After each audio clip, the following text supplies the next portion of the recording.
स्वागत है आपका। अरे यार भाई ऐसा मत करो भाई। आपका बहुत बहुत स्वागत है।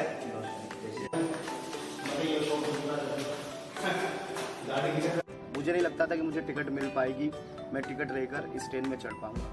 कश्ती मेरी लगा दो उस पार ओ कन्हैया। मेरे पीछे से एक बुजुर्ग ने मुझे आवाज दी। बहुत बहुत स्वागत है आपका। अरे यार भाई ऐसा मत करो भाई। आपका बहुत बहुत स्वागत है। तिवारी ने संजय भाई बहुत अच्छे।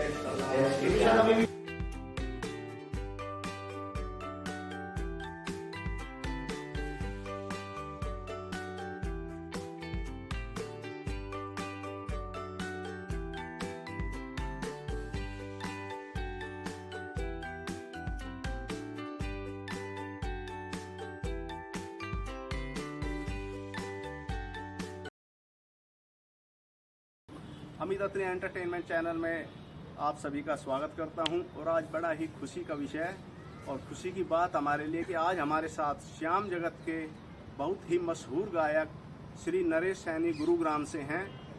तो नरेश सैनी जी, जय श्री श्याम। सबसे जय श्री श्याम भैया, सभी दर्शकों को जय श्री श्याम, प्रणाम। नरेश जी, हम आपका अपने चैनल पर स्वागत करते हैं और हम आपसे सबसे पहला प्रश्न यही करेंगे कि श्याम जगत में आपकी एंट्री किस प्रकार हुई और सबसे पहले आपने श्याम बाबा के भजन जो गाने स्टार्ट किए किससे प्रेरित होके किए और सबसे पहले श्याम बाबा आप कहाँ कब गए? अमित भाई, ये बात है सन 96 की। मेरे एक मित्र हैं, उनके घर में श्याम बाबा की मानता है। मैं श्याम बाबा को जानता नहीं था, तो एक दिन उन्होंने मुझसे कहा कि चलो, शाम झूला महोत्सव होता है दिल्ली के अंदर सावन के महीने में, अगस्त के महीने में, महावीर वाटिका दरियागंज पे। और उसने कहा कि चल मेरे साथ श्याम बाबा कीर्तन है और वहाँ चलेंगे, भजन सुनेंगे। सन 96-97 में मैं पहली बार उनके साथ जब गया तो बहुत लंबी लाइन लगी हुई थी बाहर रोड तक दर्शनों के लिए। मैं भी उस लाइन में जाकर लग गया और जैसे ही इंस्ट्रूमेंट बजने लगे तो शरीर का एक रोम जिसको हम कहते हैं वो खड़ा हो गया और लाइन आगे आगे आगे आगे चलती गई। और जैसे मैं अंदर पहुंचा जहां से बाबा के दीदार हो रहे थे तो अचानक एक सरदार जी स्टेज पर खड़े और उन्होंने एकदम से कहा, सदा। आप मानोगे नहीं, उस वक्त ऐसी स्थिति थी, मैं समझ नहीं पा रहा था कि इस वक्त मैं क्या करूं क्या ना करूं। बिल्कुल आंखें मेरी खुली, मुंह मेरा खुला हुआ और तब तक मैं जब दरबार तक पहुंचा, सरदार जी कूद कूद कर गा रहे थे, मेरे शीश के दानी का सारे जग में डंका बाजे। और बस मैं खड़ा खड़ा, हाथ मेरे ऐसे, मुंह मेरा खुला हुआ और मैं सरदार जी को देख रहा हूँ क्या गा रहे हैं यार ये।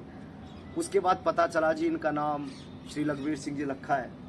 और उनको सुनने के बाद ऐसी भजन गाने की लगन लगी, ऐसी भजन गाने की लगन लगी, बस मन करता था कि सारा दिन श्याम बाबा के उनके गाए हुए भजन सुनता रहूं और मैं साथ साथ गाता रहूं। यहाँ से मुझे भजन गाने की प्रेरणा मिली जब मैंने पहली बार अपने गुरु महाराज श्री लखबीर सिंह जी लखा जी को मैंने पहली बार सुना। वहाँ से मुझे प्रेरणा मिली कि मुझे भी भजन गाने चाहिए।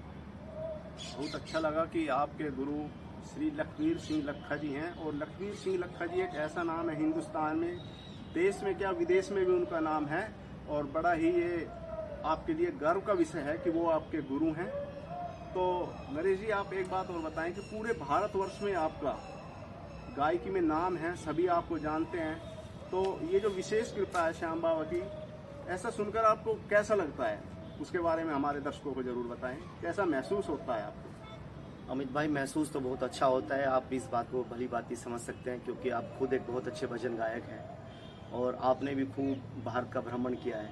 तो आप भी जानते हैं कि श्याम भक्तों का कितना प्रेम, कितना आशीर्वाद और कितनी दुआएं मिलती है। मैं इस सक्सेस के पीछे कहीं ना कहीं अपने बड़े बुजुर्गों का, अपने जो यारे प्यारे हैं, उन सब की दुआओं, उन सब की प्रार्थना और उन सब के आशीर्वाद का मैं हाथ मानता हूं कि जिसकी वजह से आज श्याम भक्त मुझे जानते हैं, पहचानते हैं। आप जैसे भाइयों का प्यार मुझे मिलता है, सब उस ऊपर वाले की कृपा है। शायद कोई अच्छा कार्य गलती से मेरे हाथ से कभी हुआ हो जिसका फल मुझे अब मिल रहा है।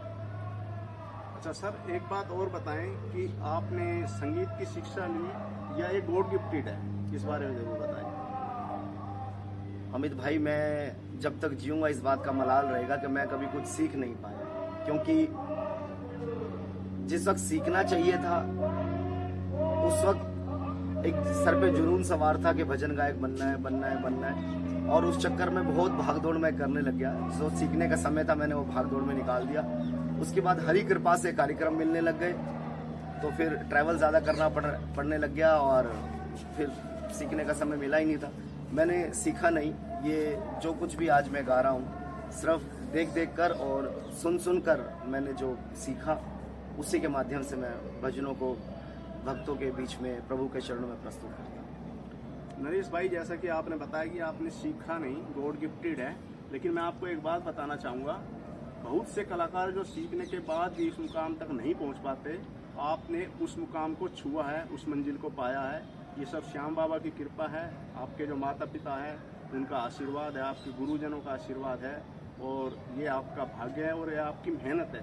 क्योंकि एक कलाकार को भारत भ्रमण करते समय जब गाने के लिए कोई बुलाते हैं, कभी छत्तीसगढ़, पंजाब, कभी कहीं, तो उसमें काफ़ी मेहनत करनी पड़ती है। तो कोई किस्सा आप बताना चाहेंगे कि आप कभी गाने के लिए कहीं आमंत्रित हुए, आप वहाँ जा रहे थे, कोई ऐसी घटना घटी हो जो आप हमारे दर्शकों को बताना चाहें? देखिए, कहते हैं प्रत्यक्ष को प्रमाण की आवश्यकता नहीं, अगर इंसान महसूस करे तो बहुत कुछ अपने जीवन में अनुभव कर सकता है। मैं एक बार मुजफ्फरनगर प्रोग्राम करने के लिए जा रहा था और विश्वास करना, मैं नई दिल्ली स्टेशन पे था, मेरे पास टिकट नहीं थी, ट्रेन बिल्कुल मेरे सामने खड़ी हुई थी, मैं लाइन में लग गया। मुझे नहीं लगता था कि मुझे टिकट मिल पाएगी, मैं टिकट लेकर इस ट्रेन में चढ़ पाऊंगा।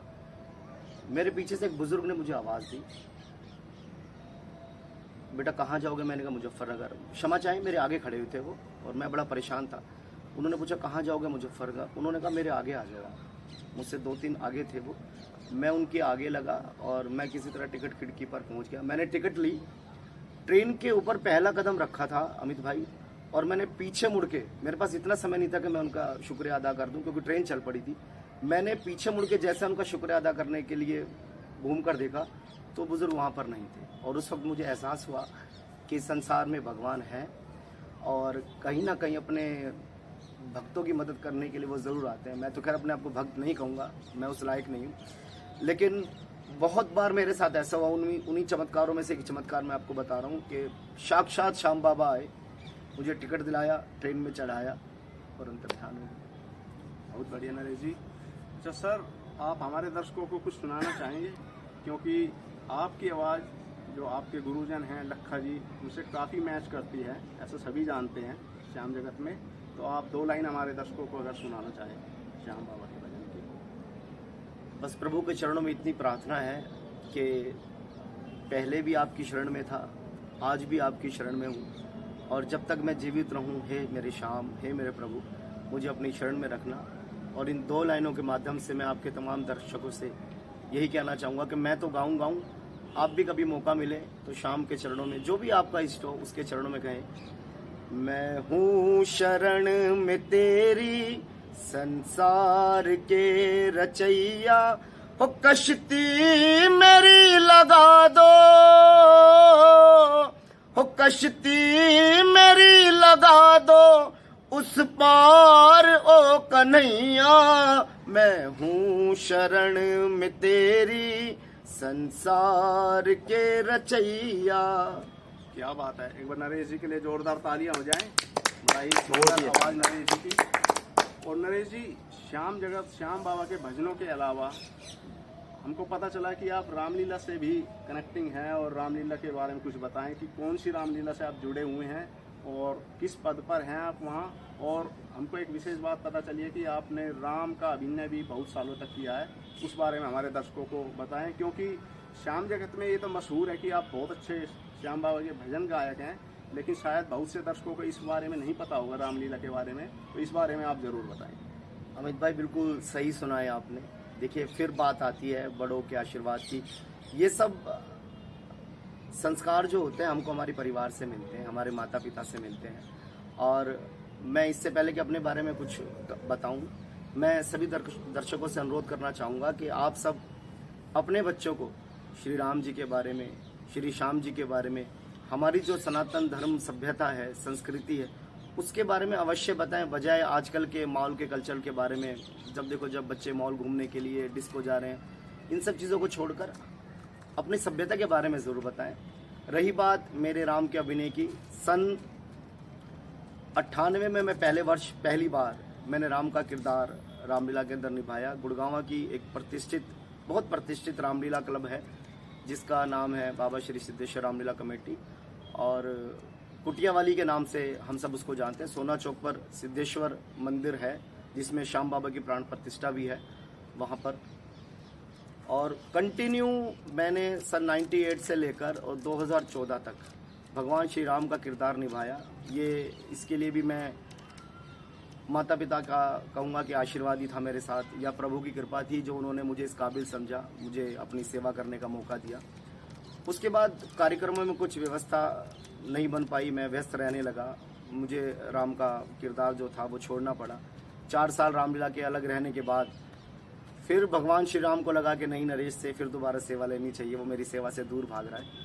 तो मुझे पुनः 2018 में रामलीला से जोड़ा गया और अब मुझे एज ए डायरेक्टर रामलीला से वापस जोड़ा गया। अब श्री प्रेम मंदिर के अंदर रामलीला होती है, जो कि इस वर्ष भी नवरात्रों में वहाँ पर रामलीला का मंचन होगा और वहाँ मैं फिलहाल डायरेक्टर की भूमिका निभा रहा हूँ। पिछले साल कोविड की वजह से कोई कलाकार रामलीला करने के लिए तैयार नहीं था, तो मुझे पुनः एक बार फिर राम का किरदार निभाने का मौका मिला। मैं लास्ट ईयर भी राम बना सन 2020 में, और 2021 में फिर किसी न किसी रूप में आपके समक्ष हम सब आते रहेंगे आपकी सेवा करने के लिए। अगर समय मिले, आसपास के जो दर्शक हैं वो श्री प्रेम मंदिर में आइएगा, भगवान श्री राम की लीला का आनंद लीजिएगा।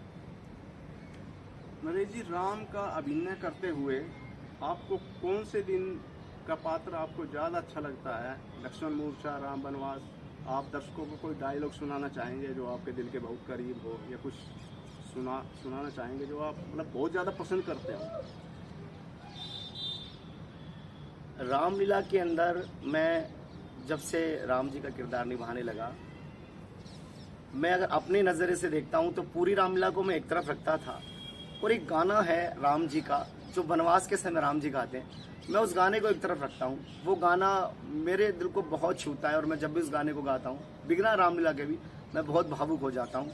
वो गाना है जब भगवान श्री राम वनवास जा रहे होते हैं, माता कैकेयी उनको कहती है कि बहुत देर हो गई, शुभ मुहूर्त निकला जा रहा है, अगर तुम विलाप करते रहोगे, तुम यहाँ खड़े रहोगे तो तुम्हारे पिताजी ऐसे ही विलाप करते रहेंगे, तुम जा नहीं पाओगे, जल्दी जाओ, शीघ्र वनों को जाओ। तो उस वक्त राम जी मतलब एज ए रामलीला हम एक गाना गाते थे, और वो उसकी चंद पंक्तियाँ मैं आपको अभी गाकर सुनाता हूँ, वो बहुत प्रिय है मुझे। राम वनों को जाता री माता, राम भी जाता री मैया, लक्ष्मण भी जाता, राम भी जाता री मैया, लक्ष्मण भी जाता, सीता को संग ले जाता री माता, राम वनों को जाता री माता।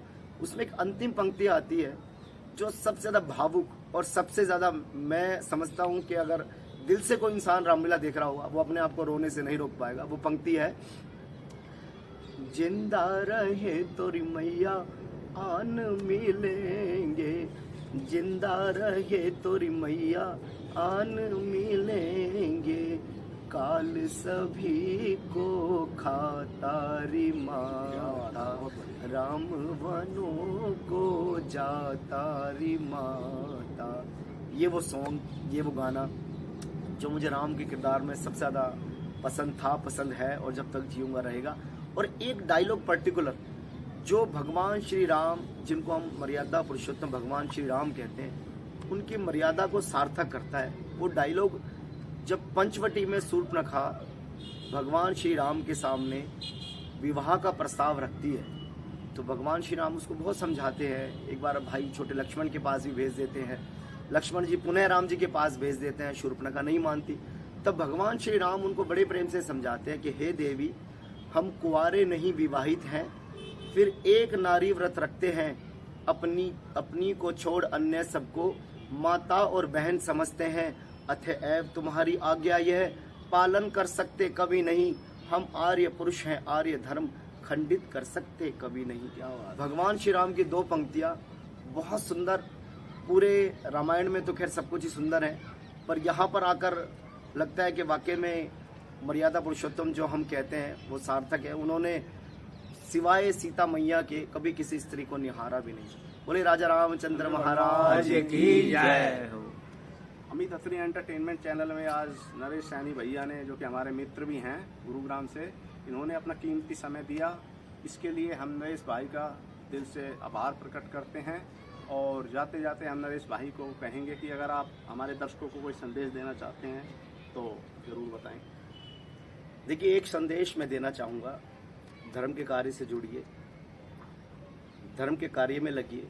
क्योंकि मैंने अपने बुजुर्गों से सुना है, जब तक हमारे संसार में, हमारे समाज में ये धर्म के कार्य चलते रहेंगे, हम लोग सुरक्षित हैं।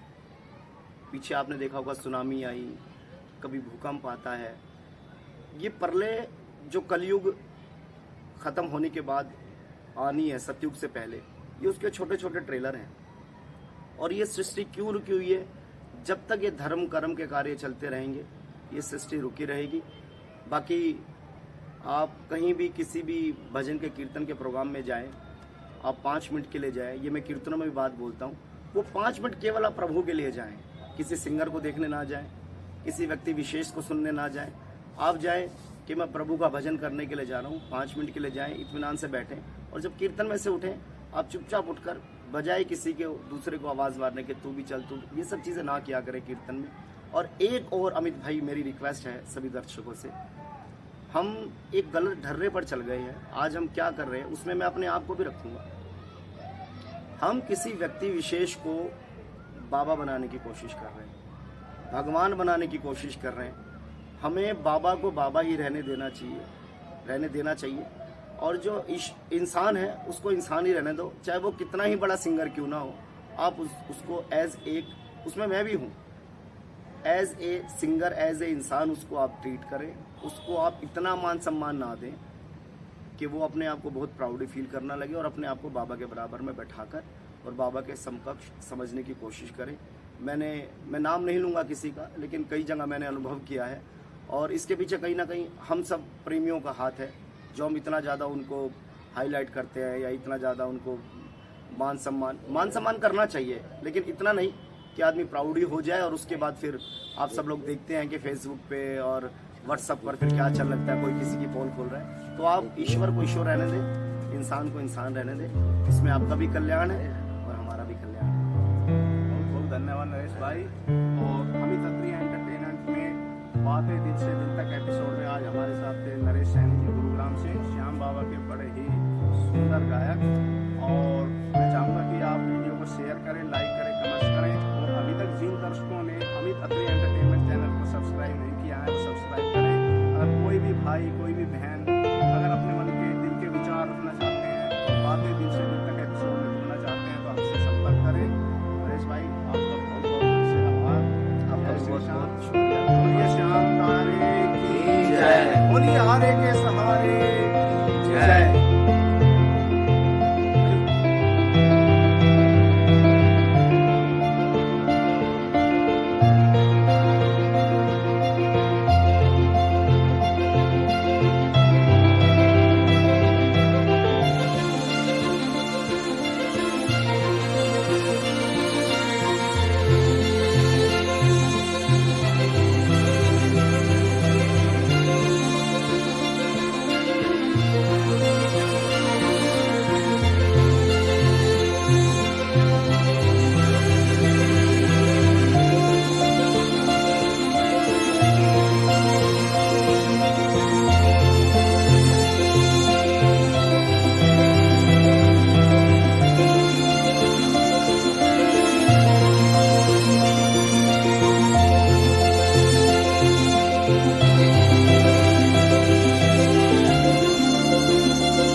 जयकारा शेरावाली दा, बोल सांचे दरबार की जय।